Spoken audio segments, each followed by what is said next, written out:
Sa bawat araw at bagong buhay na binibigay sa atin, ito ay isang pagkakataon na naman na dugtungan pa natin na magagandang bagay ang ating buhay na nilalakbay natin dito sa mundong ibabaw. Kaya wag nating sayangin ito. Bigyan natin ng papahalaga ang bawat araw na ating paglalakbay, bawat hakbang, bawat ginagawa natin ay bigyan natin ng halaga. Yan ang aking share dito sa aking My Journal in Motion sa Love Life, Me, Myself, and I dito sa Alexander YouTube channel. Kaya kung hindi pa kayo subscribe na kayo para parati kayong updated sa aking mga ganap. Ika nga, ang buhay natin dito sa mundong ibabaw ay isang paglalakbay, isang biyahe na minsan lang natin ito mararanasan. Wala nang take 2, walang rewind. Kaya kung ano pang iniintay natin, gawin na natin makabuluhan ang bawat biyahe natin sa mundong ibabaw. Gawin na natin ito ng makabuluhan. Pero syempre, di ba, madali lang man sabihin. Pero syempre, napakahirap gawin. Napakahirap magpakabuti sa mundong ibabaw. Lalo na sa bawat galaw ay may pumupuna. Kaya steady lang tayo. Dapat sa bawat paglalakbay, dala-dala natin, baunin natin ang lakas ng loob, ang ating pananampalataya sa ating poong may kapal. Kasi siya lamang naman ang ating sandigan sa bawat galaw, sa bawat gagawin natin sa mundong ibabaw. Kung titingnan natin, ang mundo ay napakalawak, napakaganda.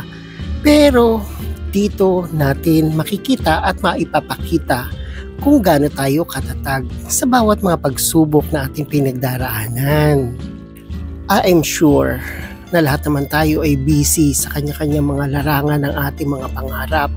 Kaya minsan nakakalimutan na natin yung pause muna tayo sandali, huminga, to breathe, para makita natin ang ganda ng mundo at yung mga bagay na hindi pa natin nagagawa. Tulad ko, ngayon ang ini-aim ko sa buhay ay mapuntahan yung kahit dito lang sa atin sa Pilipinas, mapuntahan ko na kasama ang aking pamangkin na si Patricia at ang aming mga pets na sila Summer, the kitty cat, at si Sachi the puppy. Kasi minsan nga lang natin lalakbayin ito, isama na natin yung ating mga gustong kasama. Yung mga kasama natin sa paglalakbay sa mundong ating ginagalawan. Kaya naman sa umagang ito ay napagdesisyon na namin puntahan ang ating Our Lady of Peace and Good Voyage, yung cathedral sa Antipolo na dinadayo ng maraming Pilipino para bigyan o humingi ng gabay para sa kanilang pagta-travel.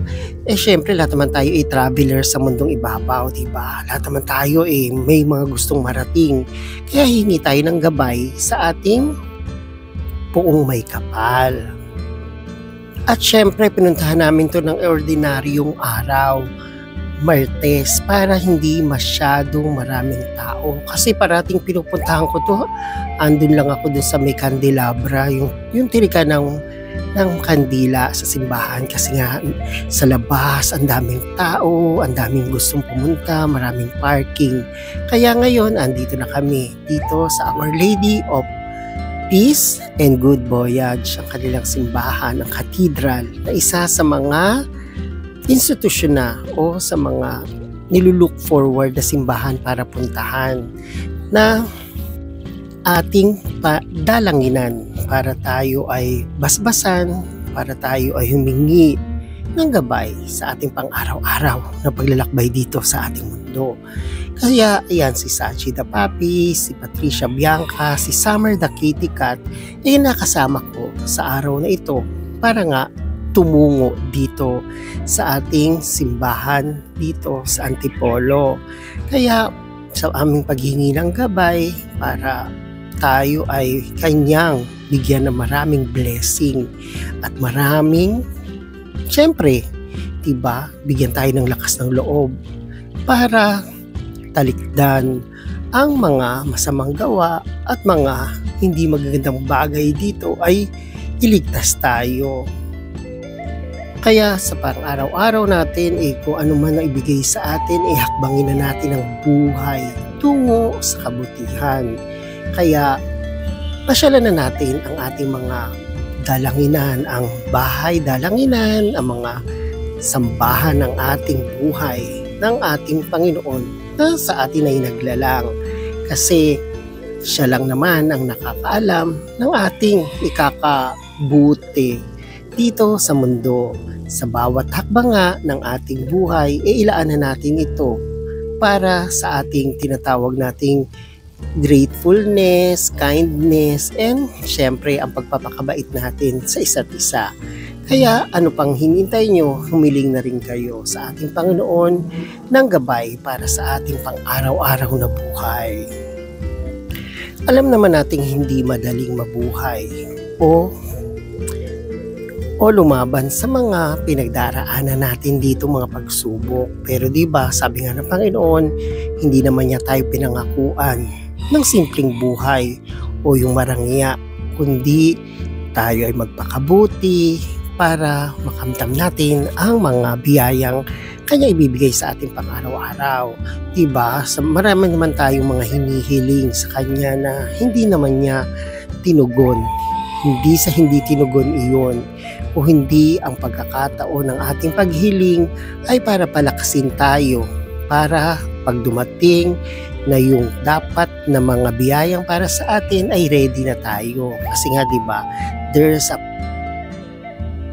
proper place, proper time, at perfect timing ng lahat ng mga biyayang sa atin ay nag-iintay. Kaya huwag tayo masyadong maiinip sa mga biyayang ating hinihiling. Kasi ang bawat kahilingan ay may karapatang pagkakataon, tamang pagkakataon at tamang panahon. Kaya ako'y nagpapasalamat kasi sa araw na ito ay ginugol nga namin ang pagpunta doon sa ating mahal na patron na Our Lady of Peace and Good Voyage. Kaya hanggang sa muli, at dapat parati tayong ready at parating bukas puso natin siyang tatanggapin sa buhay natin ito. Ang pagpapasalamat, ang pagpapatawad at ang paghingi sa kanya ng gabay sa ating kailangan paglalakbay natin dito ng maganda at matuwid sa kanyang kalooban. Kaya sa inyo na nagbabalak pumunta dito sa Antipolo, sumigi lang kayo kasi lahat tayo ay welcome para sa kanyang kalooban. Kaya ito, hanggang sa muli, kami pauwi na at magandang nag-travel kami with the MRT2 at ito nga maluwag at convenient para sa amin. Kaya very thankful kami na narating namin ang aming mga dinais na mapuntahan ngayong araw na to. Ang makapagsimba nga at makahingi ng gabay at humingi ng tawad at syempre palakasin pa tayo sa ating mga buhay-buhay sa mundong ibabaw. O ayan, wala na naman akong yaman na sa inyo maibibigay, pero meron akong munting na pagkwentuhan para kahit papaano naman ang buhay natin dito sa mundong ibabaw ay gumaang-gaang pag tayo ay nagkukwentuhan. Kaya thank you for watching and God bless. Please don't forget to like, share, and comment to my videos. Thank you for watching and God bless.